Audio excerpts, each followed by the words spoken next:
केवल बधाई ही नहीं देता हूं बल्कि हृदय से उनके प्रति सम्मान की अभिव्यक्ति करता हूं। मीडिया के मित्रों, देवियों व सज्जनों, मैं अपने दिल की एक बात आप लोगों के साथ शेयर करना चाहता हूं। जब कभी मैं वैज्ञानिकों के बीच जाता हूं, मैं इसको वर्ड्स में एक्सप्रेस नहीं कर सकता हूं, लेकिन मुझे बहुत ही सुखद अनुभूति होती है। मैं न कभी कोई साइंटिस्ट रहा हूं, न कुछ रहा हूं। हाँ, साइंस का स्टूडेंट रहा हूं, फिजिक्स का स्टूडेंट रहा हूं। और मुझे याद है कि जब मैं एमएससी प्रीवियस में था तो क्वांटम फिजिक्स का एक पेपर हुआ करता था। 50 मार्क्स का वह पेपर था। तो 50 में 47 मार्क्स के क्वेश्चन हमने सॉल्व किए थे और मुझे 47 में 47 उस समय मिला था। आज भी मैं अपनी पीठ थपथपाता हूं। आज भी मैं अपनी पीठ थपथपाता हूं। अब आज हमसे कोई पूछे साइंस के बारे में, टेक्नोलॉजी के बारे में, जो एडवांस रिसर्चेज हो रही हैं उनके बारे में, अब कितना कठिन काम हमारे लिए होगा इसकी आप सहज ही कल्पना कर सकते हैं। लेकिन फिर भी जब आप सब वैज्ञानिकों से मिलता हूं तो मेरे अंदर एक सेंस ऑफ प्राइड, एक गौरव की अनुभूति होती है कि हम देश को आगे ले जाना चाहते हैं और हम देश का स्ट्रेचर भी आज सारी दुनिया की नजरों में बढ़ रहा है। तो एक मेजर कंट्रीब्यूशन यदि किसी का है तो आप जैसे वैज्ञानिकों का है। इसलिए ऐसे कार्यक्रमों में आने पे मुझे बहुत ही सुखद अनुभूति होती है और इस कॉन्क्लेव में उपस्थित होना मैं मानता हूं कि हमारे लिए ये बहुत ही गौरव का विषय है। और मैं आप सभी को धन्यवाद भी देता हूं कि आपने मुझे डीआरडीओ और एकेडमिया के पार्टनरशिप जैसे विषय पर अपनी बात रखने का अवसर दिया है।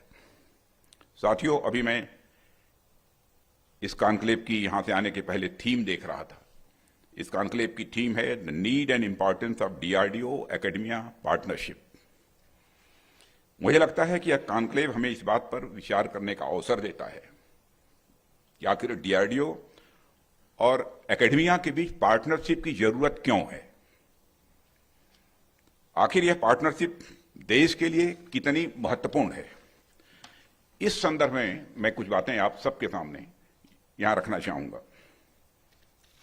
साथियों, यहां साइंटिफिक ट्रेनिंग रखने वाले लोग बैठे हैं, एकेडमिया जगत के इंटेलेक्चुअल्स भी यहां पर बैठे हैं और मुझे लगता है कि आप में से यहां जो बैठे हैं प्रत्येक व्यक्ति इस बात से अवश्य ही सहमत होंगे कि किसी भी देश के विकास में रिसर्च एक बहुत ही महत्वपूर्ण भूमिका का निर्वाह करती है। जब तक हम रिसर्च नहीं करेंगे तब तक हम नई नई टेक्नोलॉजीज को किसी भी सूरत में अपना नहीं पाएंगे। और आज का समय अगर आप देखें तो स्वाभाविक रूप से आप ये पाएंगे कि यह एक ऐसा समय है जहां इकोनॉमी, पॉलिटिक्स, सोसाइटी, एग्रीकल्चर और कनेक्टिविटी आदि सभी सेक्टर्स में रिसर्च एंड टेक्नोलॉजी का समावेश काफी हद तक हो चुका है। साथियों, ह्यूमन सिविलाइजेशन आज अपनी जिस अवस्था में है उसमें रिसर्च का एक बहुत बड़ा कंट्रीब्यूशन रहा है।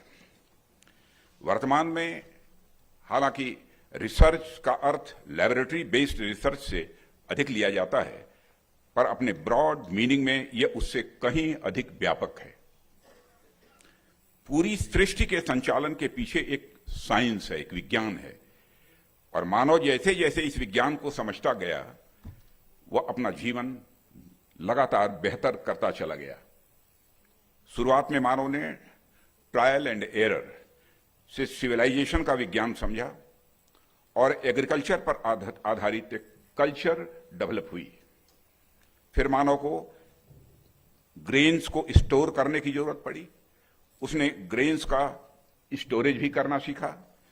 ये सब सामान्य तौर पर R&D के ही उदाहरण हैं, उसी के एग्जाम्पल हैं। इसी तरह की अनेक और रिसर्चेज और ज्ञान विज्ञान के चलते मानव जीवन में स्टेबिलिटी आई और वह अपने विकास की राह में आगे बढ़ता चला गया।